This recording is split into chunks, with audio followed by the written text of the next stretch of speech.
Sur les marchés burkinabés, on constate de plus en plus des légumes importés. Conséquence, la concurrence est forte entre ces légumes et ceux produits au plan local. Face à ce constat, le Conseil de développement durable pour l'Afrique se lance dans la promotion des légumes traditionnels. Les journées de promotion de ces légumes se sont déroulées les 18 et 19 février dernier à Diebougou, dans le sud-ouest du Burkina Faso. On voit cela avec Adamou Sebgo et Issaka Nana.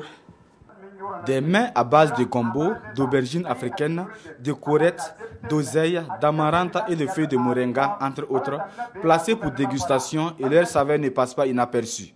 Alors, il n'y a rien de plus bio que ce qui est produit dans ton potager direct, et sans rajout de produits chimiques et autres. Et je me sens très bien, ça a un très bon goût.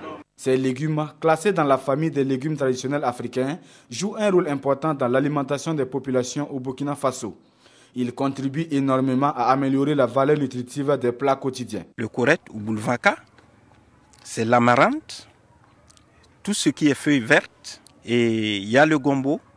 Donc tous ces légumes que nous utilisons de manière traditionnelle dans nos plats conservent donc la vitamine A et sont nécessaires à la croissance de l'enfant et de la femme. Depuis très longtemps, nous luttons donc pour améliorer donc l'état nutritionnel de nos populations au niveau donc de la vitamine A, du fer et du zinc, qui sont donc les principaux micronutriments dont nos populations donc en ont besoin. Pourquoi cela? Parce que les indices de retard de croissance et d'insuffisance pondérale sont essentiellement dus donc à des carences au niveau de ces trois micronutriments.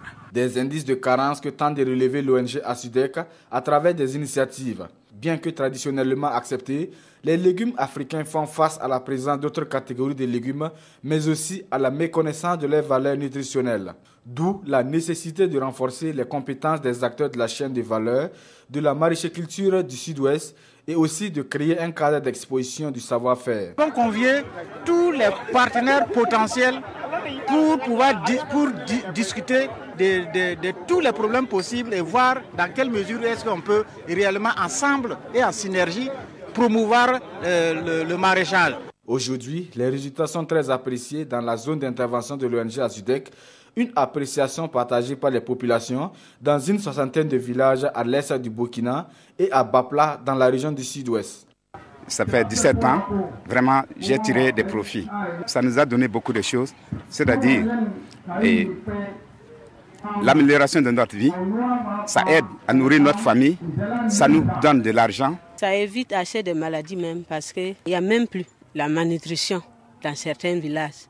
Parce qu'elles consomment, elles ne savaient pas que les aliments-là peuvent les aider à résoudre certains problèmes. Même avec la sensibilisation, elles ont su qu'il n'y a plus ces maladies-là.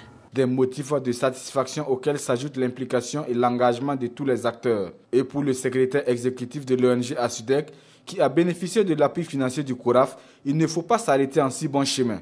Il entend donc élargir ces journées promotionnelles aux populations des autres provinces de la région du Sud-Ouest.